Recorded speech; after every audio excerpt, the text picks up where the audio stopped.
Hi. இப்போ September மாதம் நடக்குது, மழைக்காலம் தான். ஆனாலும் சம்மர் லீவ் விட்ருக்காங்க. இந்த குட்டீஸ்னால எங்கள் வீட்டுக்கு தங்கச்சி பொண்ணுலாம் வந்திருக்காங்க. குட்டீஸ்னால இந்த சம்மரை மேனேஜ் பண்ண முடியல. ப்ளே பண்ணுறக்கும் ப்ளேஸ் இல்லை. ஸோ மாடியிலே கொஞ்சம் ஜல்லிக்கல் வீடு கட்டினப்போ பேலன்ஸ் கொட்டி வச்சுருந்தாங்க. அதில் நடுவில் பழம் பறித்து ஒரு தார்பாயை வச்சு இப்படி சின்னதாக ஸ்விம்மிங் ஃபுல்லாக ரெடி பண்ணிட்டோம். அதனால் விளாண்டுட்டு இருந்தாங்க.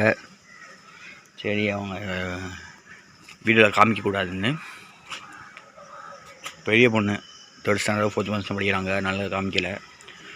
இப்படி பள்ளம் பறித்து ரெடி பண்ணோம். பைப்பு, ஒரு கல்யாண பேனர் இருந்துச்சு, அதை வச்சு ரெடி பண்ணோம். இந்த மண்வெட்டியை களைக்கொத்தியை யூஸ் பண்ணி பள்ளம் பறித்து இந்த பைப்பு தார்பாயெல்லாம் யூஸ் பண்ணி நாங்கள் ரெடி பண்ணோம்.